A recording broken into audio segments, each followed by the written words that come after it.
بسم اللہ الرحمن الرحیم۔ ڈیس مل خان شاعر کی جو تاریخ کا سلسلہ جاری تھا، اس کی اب یہ دوسری قسط بیان کی جا رہی ہے۔ یہ موجودہ ڈیس مل خان یہ اس کی دوسری آبادی ہے۔ اس سے پہلے یہ ڈیس مل خان دریا کے اندر واقع تھا۔ یہ 1823 کے بہت بڑے سیلاب کے بعد اسے دوبارہ اس پہلے شہر سے 4 کلومیٹر مغرب کی طرف بسایا گیا، اور اس وقت ڈیس مل خان میں نواب شیر محمد خان صدوزئی کی حکومت تھی، اور اس نے یہ شہر پوری پلاننگ کے ساتھ دوبارہ تعمیر کرایا، اور اس کے لیے اس نے اپنے وزیر دیوان لکھی مل اور اس کے ساتھ چند ماہر انجینئر بلا کر ان کے مشورے کے ساتھ اس شہر کو ترتیب دیا گیا، اور ترتیب کو اس طرح کی تھی کہ جتنی اس شہر کی مضبوط قومیں تھیں، مثلا صدوزئی قوم، اس کو شمال اور مغرب کے علاقے میں بسایا گیا، اور اسی طرح علیزئی قوم، اس کو جنوب اور مشرق کی طرف کو بسایا گیا، اور شہر کے درمیان میں ہندو آبادی کو آباد کیا گیا تاکہ وہ محفوظ رہیں۔ اس طرح ہر قوم کی علیحدہ علیحدہ اس نے محلے بھی قائم کیے، جیسے کمبھاروں والا محلہ، کسبان والا محلہ، گاڑی بان والا محلہ، کہاراں والا محلہ۔ تو ہر محلے کو جو ہے اس نے اپنی قومیت کے نام سے، لوگوں کے کاروبار کے لحاظ سے اس نے قائم کیا، اور یہ شہر کے ارد گرد 8 فٹ اونچی پختہ دیوار بھی بنائی گئی تھی، کم و بیش 9 گیٹ بنائے گئے تھے، اور یہ گیٹ رات کے وقت بند کر دیے جاتے تھے، اور ہر گیٹ کی اپنی ایک تاریخ ہے، وجہ تسمیہ ہے اس کی۔ جو بہت بڑا گیٹ ہے توپاں والا گیٹ، پہلے تو یہ گیٹ بنایا گیا تھا، لیکن انگریز دور میں اس کا نام توپاں والا گیٹ رکھا گیا، کیونکہ اس گیٹ کے باہر توپ نصب ہوتی تھی، جو اس وقت بتانے کے لیے توپ داغی جاتی تھی، کیونکہ اس وقت گھڑیوں کا اتنا رواج نہیں تھا، تو اس لیے اسے توپاں والا بازار کہتے ہیں، توپاں والا گیٹ کہتے ہیں، اور اس کے اندر جو بازار جاتے ہیں اسے توپاں والا بازار کہا جاتا ہے۔ اس طرح اگر ہم شمالی سرکل روڈ پر آ جائیں تو یہاں پر امامہ والا دروازہ کہلاتا ہے، کیونکہ اس کے اندر امام باڑے پائے جاتے تھے، اسی نسبت سے ان کو بھی امامہ والا دروازہ کہا گیا۔ پھر اسے تھوڑا مغرب کی طرف جائیں تو کنیریاں والا دروازہ۔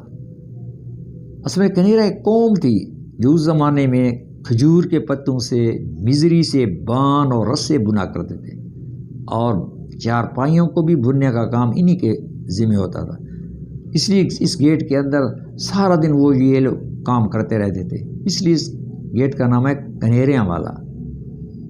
پھر اس سے اگر مغرب کی طرف جائیں جو مسلم بازار کے سرے پر گیٹ ہے، اس کا نام ہے گیٹ نظام خان۔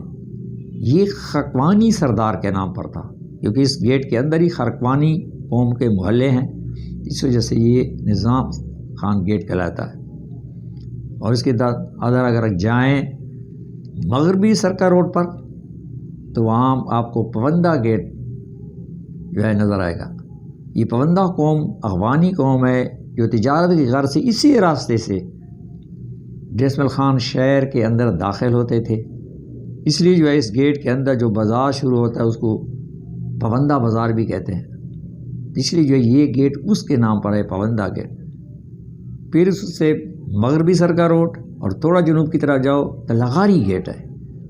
اس کی وجہ سے توسیع بھی یہ ہے، اس گیٹ کے اندر جو قوم رہتی ہے یہ بلوچوں کی ایک شاخ لغاری سے تعلق رکھنے والی ہے، اس لیے اس کے نام پر جو ہے اس گیٹ کا نام رکھا گیا۔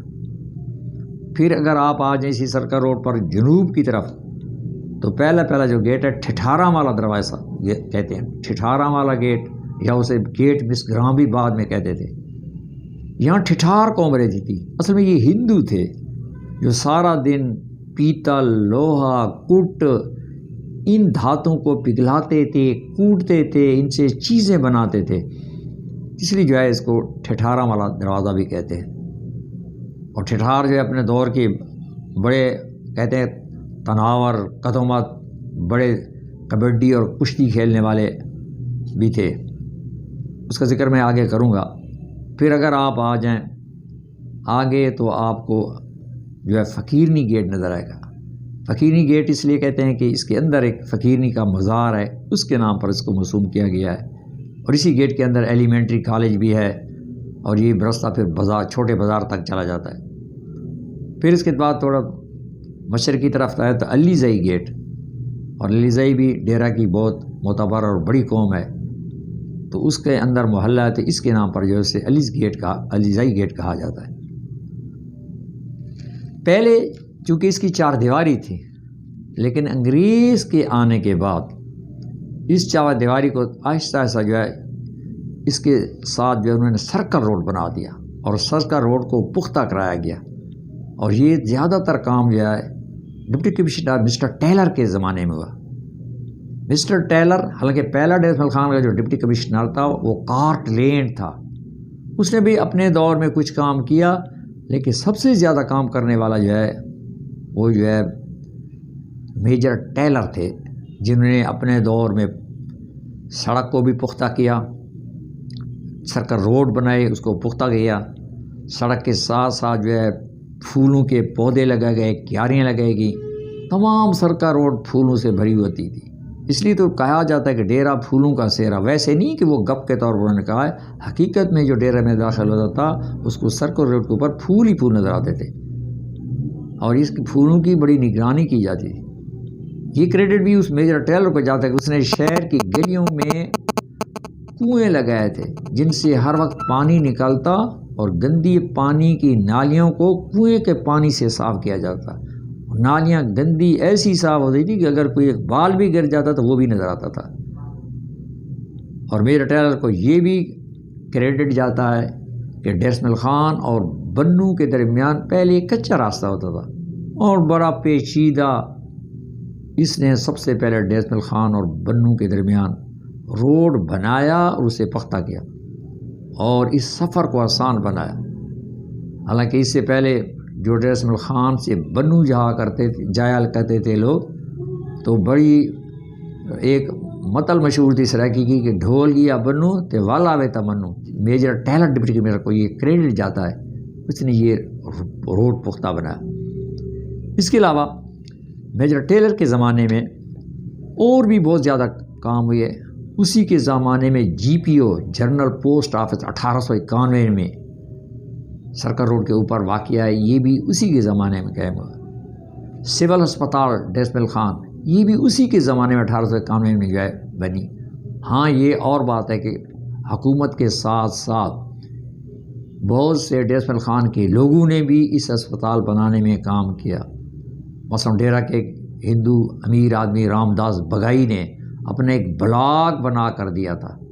وہ پاکستان بن جانے کے بعد بھی 20-25 سال تک وہ بلاک میں نے بھی دیکھا تھا، بگائی کے نام پر، جو ایک اس کا بلاک تھا اس کے نام پر.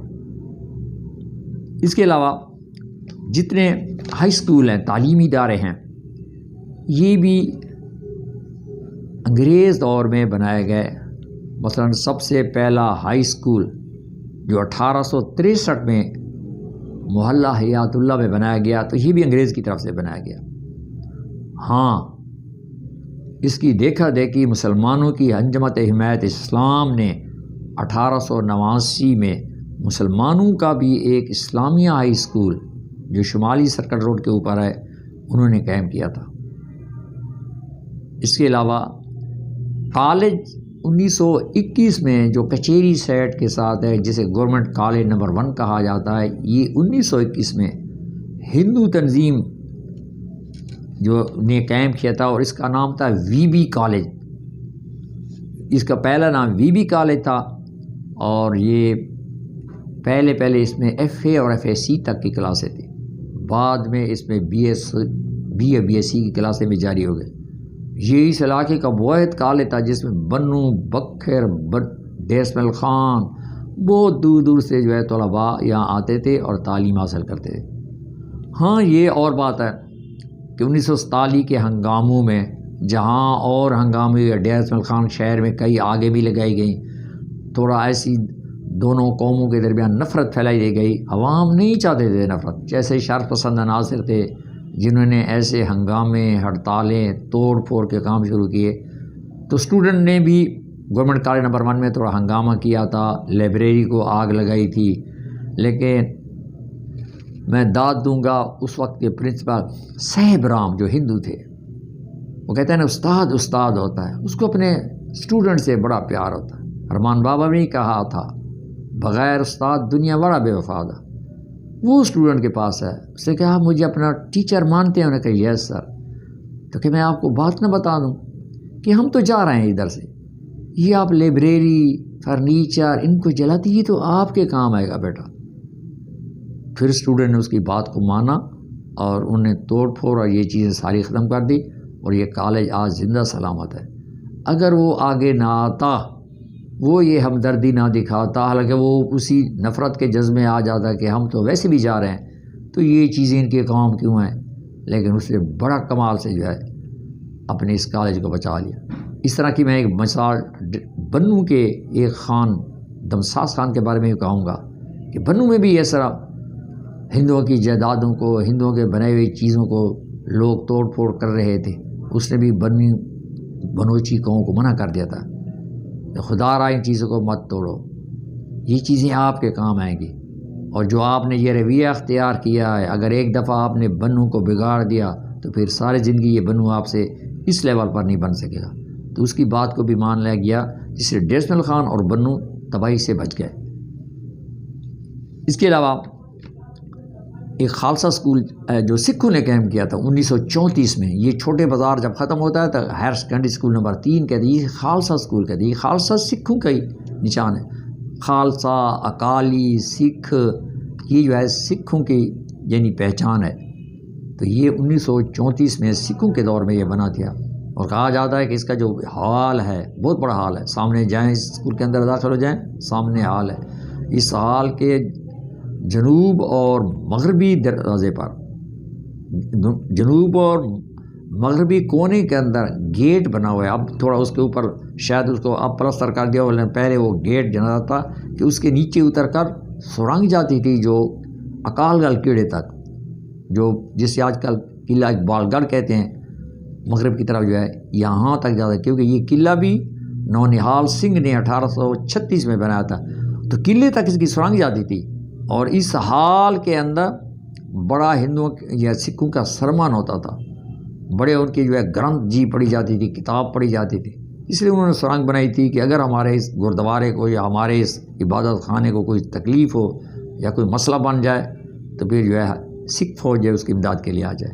اس طرح جو ہے مشن اسپتال ایک بنائی گئی تھی وہ 1866 میں، یہ بھی جو ہے انگریزوں نے ایک ان کی تبلیغی جماعت ہے، مشن اس لیے کہا جاتا ہے کہ انگریزوں کی وہ جماعت جو اپنی عیسائی مذہب کے مشن کے لیے آئی تھی، انہوں نے بھی یہاں پر درابین روڈ کے اوپر جو ہے ایک مشن اسپتال بنی جو آج تک بھی قائم ہے اور اس سے کام لیا جا رہا ہے۔ اس طرح جو ہے جیسا رام لوٹیا بڑا مخیر ہندو تھا، یہ بھاٹیا بازار جو چوگلے سے جنوب کی طرف جاتا ہے اسے بھاٹیا بازار کہتے ہیں۔ اس کے مغربی سائڈ پر جو قوم رہتی تھی یہ بھاٹیا قوم رہتی تھی۔ تو جیسا لوٹیا جو تھا اسی قوم سے تعلق رکھتا تھا، بہت بڑا ٹھیکیدار تھا، بہت امیر آدمی تھا۔ اس نے بھی بھاٹیا بازار کے اندر ایک خیراتی اسپتال قائم کیا تھا۔ آج بھی وہ عمارت اگر آپ دیکھیں تو ایک اونچی سی اس پر بنی ہوئی ہے، شاید اس کے اوپر تپدک سینٹر ایسے لکھا ہوا تھا، میں نے دیکھا ہوا ہے۔ تو یہ اس کا خیراتی اسپتال تھا۔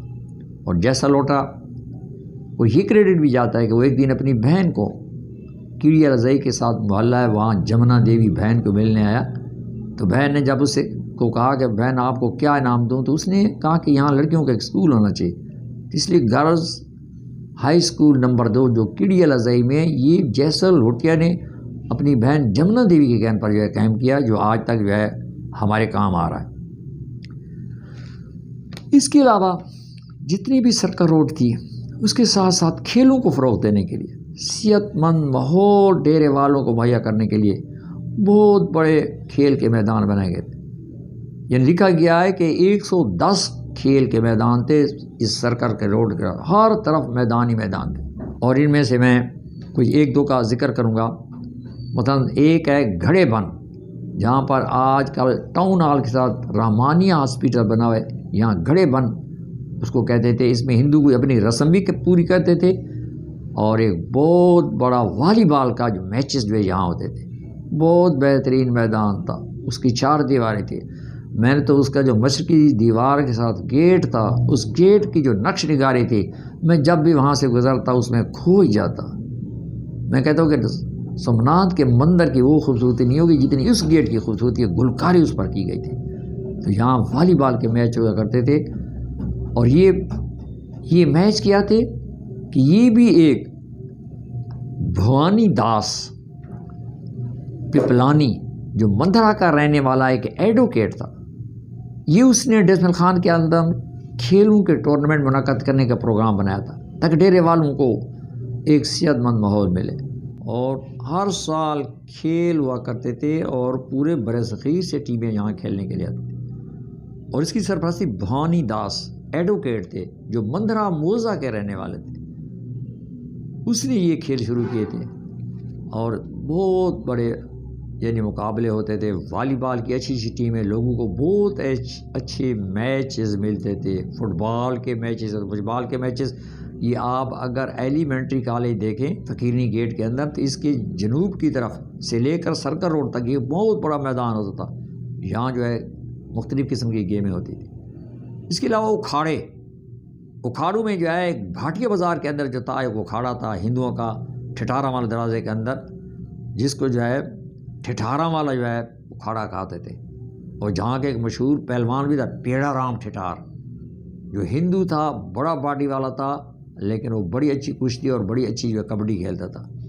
اس طرح دوسرا اکھاڑا جو تھا امامہ والا دروازے کے اندر ایک حسو در خان، یہ مسلمان کا اکھاڑا تھا۔ یہ بڑا کریڈٹ جاتا ہے کہ حسو در خان نے جو ہے امامہ والے دروازے کے اندر ایک بہت بڑا اکھاڑا بنایا تھا، جو علاقے کے ہندو تھے یا مسلم تھے، یہاں وہ کشتی کبڈی کیا کرتے تھے۔ اور یہاں اکھاڑوں میں یہ بندوبست تھا کہ ان کو صابن، تیل، ان کے مالش کرنے والے، یہ سارا سسٹم ہوتا تھا، نہانے کی جگہ۔ تو اس لیے جو ہے بڑے شوق سے لوگ آتے تھے، یہاں تیل بھی لگاتے اور جو ہے نہاتے بھی صحیح، اور بالکل وہ سارا دن پریکٹس بھی کرتے۔ اس لیے جو ہے ڈیسمل خان کا نام اس میں یعنی بہت کھیلوں میں آگے تھا۔ یہاں میں ذکر کروں گا ڈیسمل خان کی رسا کشی کی جو ٹیم تھی، یہ بھاٹیا قوم کی ٹیم تھی۔ بھاٹیا ہندو جو بھاٹیا بازار کے مغرب میں رہنے والے تھے، ان کی ٹیم اتنی مشہور تھی کہ وہ جب تک رہے ان سے کسی علاقے کی ٹیم نے وہ رسا کشی کا مقابلہ نہیں جیتا، حتیٰ کہ ایک بار انگریز ٹیم نے بھی اس کے ساتھ مقابلہ کیا تھا اور وہ بھی ہار گئی تھی۔ تو ایک انگریز نے جو ہے انگریزی میں ان کے بارے میں جملہ کہا تھا، جس کا اردو میں ترجمہ کیا تھا کہ تم ہو رام رام، تم سے جیتنا مشکل کام۔ تو یہ وہ ان کی یعنی یہ کریڈٹ بھی ان کو جاتا ہے۔ اس کے علاوہ ڈیسمل خان میں اس زمان میں اخبارات نکلتے تھے، مقامی اخبارات، مطلب ایک شیر سرحد اخبار تھا جو لالا رام داس نکالتا تھا، دوسرا ایک اخبار تھا شمشیر سرحد جس کے ایڈیٹر گنپت لال، یہ بھی ایک ہندو تھے، اور ایک اخبار تھا مجاہد اخبار جو کہ ایک مسلمان شہزادہ فضل داد خان صدوزئی نے نکالا تھا۔ جہاں تک امارات کا تعلق ہے، ڈیسمل خان میں امارات کا بہت بڑا شوق تھا، اور جب سے پہلے اگر میں کہہ دوں تو میں روچی رام کھٹر کا نام لوں گا۔ روچی رام کھٹر جو گلمام کا رہنے والا تھا، کھٹر اس کی قوم ہے، جو اپنے دور کا سب انجینئر تھا۔ اس کا قول تھا کہ یہ تعمیرات جو ہے یہ میرے ذہن میں میرے استاد نے بٹھائی تھی۔ کوئی کہتا ہے نا کہ استاد ہوتا ہے، جب تک آپ کسی استاد کو فالو نہیں کریں گے آپ کبھی بڑے نہیں بن سکتے۔ تو اس نے یہ ڈیسمل خان کے اندر 100 کنال زمین خرید کر کے 1921 میں کھٹر الیکٹرک سپلائی جو ہے لینڈ جو ہے یہاں اس نے قائم کی، اور یہ بجلی جو ہے تیل سے چلا کرتی تھی۔ اس کے اندر آج بھی کھٹر الیکٹرک سپلائی کمپنی جو ہے اس کا جو ہے اندر جو ہے تختیس کی لگی ہوئی ہے، اور یہ تو پھر پاکستان بن گیا۔ تو پھر پاکستان بن جانے کے بعد اس کھٹر کمپنی کو جو ہے گورنمنٹ آف NWFP صوبہ سرحد کی حکومت نے جو ہے پھر اسے خرید کر اور اسے حکومت کا حصہ بنایا، اور یہ کریڈٹ جاتا ہے روچی رام کھٹر کو کہ اس وقت پورے ہندوستان کے اندر یہ چوتھا کہ پانچواں بجلی گھر، اس سے پہلے 3-4 بجلی گھر تھے جو گورنمنٹ نے بنائے تھے، یہ اس کا یعنی پرائیویٹ اور نجی طور پر اس نے یہ اتنا ڈیرس ملک خان کو بجلی گھر دیا. اور یہ شخص 1937 میں فوت ہوا تھا اور اس کا نام تھا جگنو ڈیرس ملک خان. کہتے ہیں کہ جب اس کی ارتھی بھاٹیا بازار سے گزر رہی تھی، مسلمان اور ہندو دونوں نے جو ہے چھتوں پر جو ہے ٹھہر کر اس کو جو ہے یہ الوداع کیا. بلکہ کچھ میں نے یہ بھی آتا ہے کہ کچھ مسلمان اس کی ارتھی کے ساتھ بھی چلتے گئے تھے. اس کا اتنا بڑا احسان تھا، اس کی اتنی بڑی قدر تھی. تو یہ بھی ڈیرس ملک خان کے لوگوں کی تعمیراتی مطلب ان میں یہ صفت تھی، یہ ان کی عقیدت تھی، یہ ان کی محبت تھی. تو یہ ڈیرس ملک خان کے لیے یہ بھی بڑی اعزاز کی بات ہے. اس کے علاوہ ڈیرس ملک خان نے تھیٹر 1928 میں محلہ جوگیاں والے میں تھیٹر بنایا گیا تھا، جس میں مقامی فنکار مختلف قسم کے ڈرامے پیش کیا کرتے. کچھ ایسے ڈرامے بھی تھے جو مذہبی مسلمانوں کے ہیروں کے اوپر، ہندوؤں کے ہیروں کے اوپر جو ہے وہ ڈرامے پیش کیے جاتے. یعنی 1928 میں ڈیرس ملک خان کے لوگوں میں اتنا جاگا ہوا شعور. اور اسی تھیٹر کے اندر فلمیں بھی دکھائی دی تھی، لیکن اس وقت فلمیں گونگی فلمیں ہوتی تھیں، یعنی فوٹو آتے تھے لیکن آواز وغیرہ نہیں آتی تھی. تو وہ بھی اسی تھیٹر میں دکھائی دی تھی. اس کے علاوہ جو تاج محل ہوٹل ہے توپا والے دروازے سے باہر، یہ بھی اس کے اندر بھی ایک چھوٹا سا سینما تھا جس کے اندر اس زمانے کی گونگی فلمیں جو ہے دکھائی جاتی تھی. اب میں آؤں گا ڈیرس ملک خان کی سوغات. ایسے تو ڈیرس ملک خان میں لکڑی کا کام ہے، بہت اچھے اچھے ہنر کے کام دیے جاتے ہیں، لیکن میں لوں گا اس چیز کی جو پوری دنیا میں اس سے مشہور کیسے یا پورے پاکستان اور پورے صغیر میں مشہور تھا، وہ یہاں کا سون حلوہ. حلوے تو شاید پورے بر صغیر میں بنائے جاتے تھے، لیکن ڈیرس ملک خان کے حلوے کو سون حلوہ کیوں کہتے ہیں؟ اس کے پیچھے بھی ایک محبت، عقیدت کی لوگ داستان پہ جاتی ہے. ڈیرس ملک خان کے اندر پرانے دور میں جب حلوے بنا کرتے تھے تو ایک ہندو نوجوان جس کا نام سون لال تھا وہ بھی یہ حلوہ بناتا تھا. تو کہتے ہیں کہ اس زمانے میں ایک ہندو سیٹھ، بہت امیر ترین بندہ، اس کی ایک ہی بیٹی تھی جس کا نام تھا ڈھولا شہزادی. وہ بھی جو ہے روزانہ جو ہے ٹانگے کے اوپر جو ہے سیر کے لیے آتی تھی اور اس ہندو کے سون لال کی دکان کے آگے سے گزرتی تھی. پتہ نہیں سون لال کو کیا خیال آیا کہ مجھے کسی دن بھی کوئی اچھا سالوہ بنا کر اس شہزادی کو تحفہ دینا چاہیے.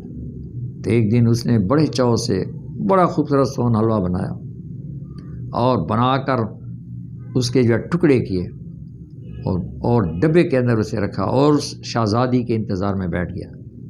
تو کہتے ہیں شہزادی کا ٹانگا گزرا تو وہ بھاگا اس کے پیچھے ڈبہ لے کر. جو شہزادی کے ٹانگے کے ساتھ جو نوکر تھے انہوں نے منع کیا اسے، لیکن شہزادی نے کہا مت رہو، کوئی سے آنے دو. اور کہتے ہیں اس نے بھاگتے ہوئے ایک ٹکڑا جو ہے اس کو دے دیا. شہزادی نے وہ جب ٹکڑا لیا تو اس نے اسے کہا کہ میرا نام سون ہے. اچھا تو یہ سون حلوہ ہے پھر. تو کہتے ہیں بعض الفاظ تاریخی الفاظ بن جاتے ہیں، تو آج بھی اس کو سون حلوہ کہا جاتا ہے. میرے خیال میں حلوے پورے پاکستان میں بنتے ہوں گے لیکن سون حلوے کا نام کہیں بھی نہیں ہوگا. اگر کوئی ہے تو وہ ڈیرے کی نکالی کر رہا ہے. یہ سون حلوہ جو ہے یعنی اس کے کھانے کا مزہ بھی اور ہے، لیکن سب سے بڑی بات ہے کہ اس کے بعد دیکھو کتنے خلوص اور محبت کی جو ہے داستان کے اندر پائی جاتی ہے. تو یہ اس کی یہ. اب میں یہاں پر کچھ اس کا بھی ذکر کروں گا کہ آپ نے ڈیرس ملک خان کے اندر دریا کے اوپر آئی محمود ہسپتال دیکھی ہوگی، لیکن میں آپ کو یہ بتا دوں کہ یہ کیسے قائم ہوئی. وہی بھوانی داس پپلانی جو ایڈوکیٹ تھا مندرا کا، پاکستان بن جانے کے بعد یہ خاندان ہندوستان چلا گیا. تو 1999 میں اس کا پوتا پریم ناتھ پپلانی جو کہ ڈاکٹر تھا، وہ ڈیرس ملک خان کو باپ دادا کے کہنے پر کہ بیٹا ڈیرس ملک خان بہت پیارا شہر ہے، موقع ملے تو اس کو ضرور دیکھنا ہے. تو وہ اس دورے پر آیا. اس نے مندرا شہر کا، کوٹ جائی کا، بہت سے علاقوں کا دورہ کیا اور اس نے یہ آئی معبود ہاسپیٹل کے لیے یہ گفٹ دیا، فنڈ دیا کہ میں یہ آپ کو رقم دے رہا ہوں کہ آپ ایک ہسپتال قائم کریں، چونکہ وہ ڈاکٹر تھا۔ تو یہ محمود آئی ہسپتال جو ہے، اس کی بنیاد اور اس کا فنڈ یہ وہ پریم ناتھ پپلانی دے گیا ہے، جو کہ یہاں کا جانے والا ہندو تھا۔ اس کے علاوہ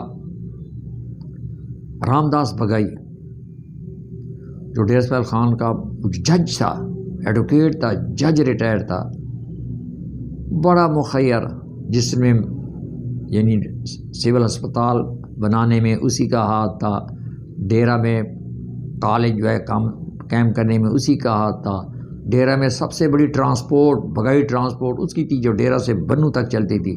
بنو کے اندر جو اس نے ورکشاپ بنائی تھی، آج بھی اگر آپ اسے دیکھیں ریلوے اسٹیشن کے اوپر ہے، آپ اس کی عمارت کو دیکھ کر دنگ رہ جائیں گے کہ آج اس دور میں بھی کوئی ایسی عمارت نہیں بنا سکتا جو اس نے اس زمانے میں اپنے ٹرانسپورٹ کی مرمت کے بہت بڑی ورکشاپ بنائی تھی۔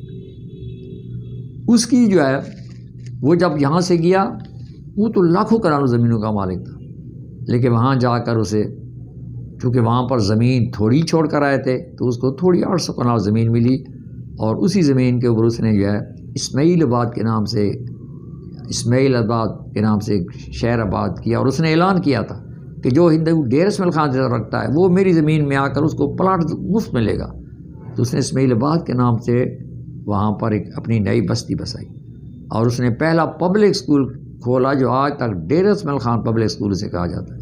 2004 میں اس کے خاندان کے اس کا پوتا اٹل بگائی، جو کہ اقوام متحدہ میں مالیات کے ڈائریکٹر جنرل ہیں، وہ ڈیر اسماعیل خان کے دورے پر آیا، اور اس کے ساتھ خاندان کی 2 لڑکیاں سنیتا بگائی اور انجلی ملک، وہ بھی ان کے ساتھ آئی تھی، اور کہتے ہیں کہ ہمیں دادا اور دادی جو ڈیر اسماعیل خان کی کہانیاں سناتے تھے، کہتے ہیں ہمارے دل میں شوق تھا کہ ہم بھی بڑے ہوں گے تو ضرور ڈیر اسماعیل خان دیکھیں گے۔ اور جب آئے اپنے محل کو دیکھا، ان کے نام پر محلہ ہے ڈیر اسماعیل خان، محلہ بگائی والا، اور ان کا محلہ ہے، میرے خیال میں اس محل کو اگر آپ دیکھیں تو اس جیسا کوئی محل بنا بھی نہیں سکتا۔